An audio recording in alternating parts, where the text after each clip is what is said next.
it felt good in so many ways, you know, that it was so successful. I think we were all, I mean, we all had really high hopes, but I always say it's just one of those things you just never know until after opening weekend, because you just, you know, got to get everybody to come out, and they just, with, you know, Guardians being that property that was kind of unknown. It was, you know, it was that unknown factor about it. We just weren't sure if everybody'd be curious enough to come out.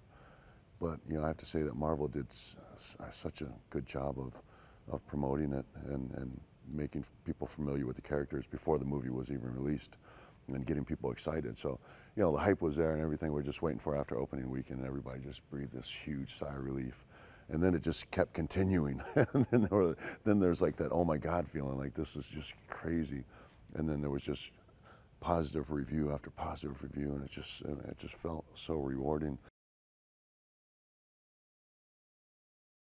You just definitely get to know Drax a little bit more. There's still a lot of the same. You're still feeling, you know, a lot of grief, a lot of heartbreak over losing his family.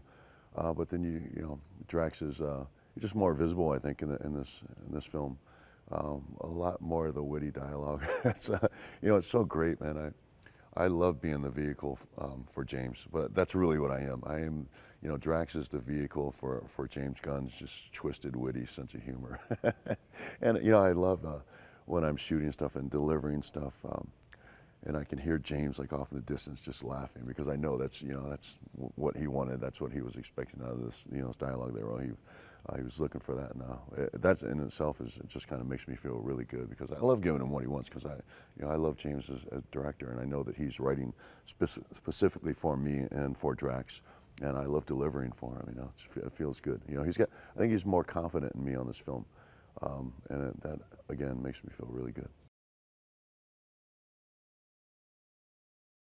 It's kind of a strange thing, because, you know, it's hard to think that Drax would have some innocence to him, but I think he really does, and I think it comes out in this film, and I think that's the connection he has with Mantis. I think there's just a lot of innocence in both the characters, and you wouldn't think that, being, you know, a big, strong brute, you know, that Drax is, but I think there really is, and I think that's where they make the connection. They're almost yeah, they're almost like two kids that find each other and become playmates, and they just connect on a certain level that they can't connect with anybody else, you know.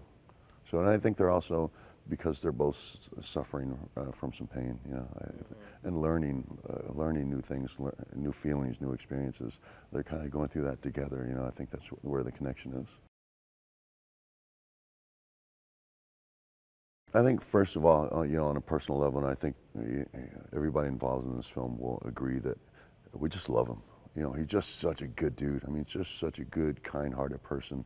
I can't say enough good things about him. He just, you know, he is what you see. There's nothing, you know, superficial or pretentious about Chris. And he's just got a great energy about him.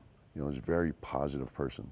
And that, you know, that all trickles down. You know, when you get number one coming to set who's always in a good mood, I mean, it's hard to be, you know, that guy who's in a bad mood or complaining, like, oh, I hate this makeup. You know, you don't want to be that guy. But it's just like, it's a positive energy. And like I said, when you're spending 12, 13, 14, 15 hours on a set, man, you really rely on that. You need it.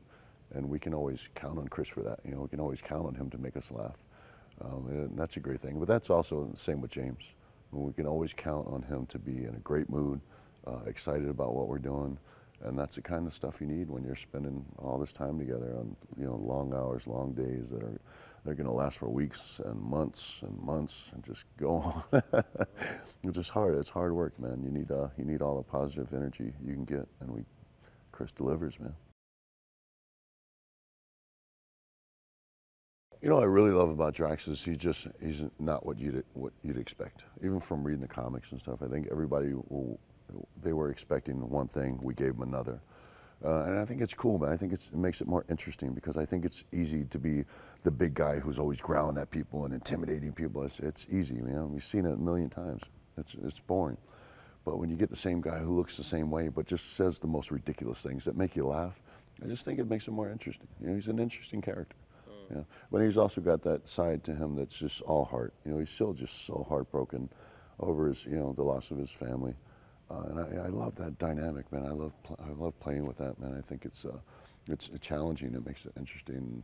It makes the character lovable. You know, it makes people connect to him.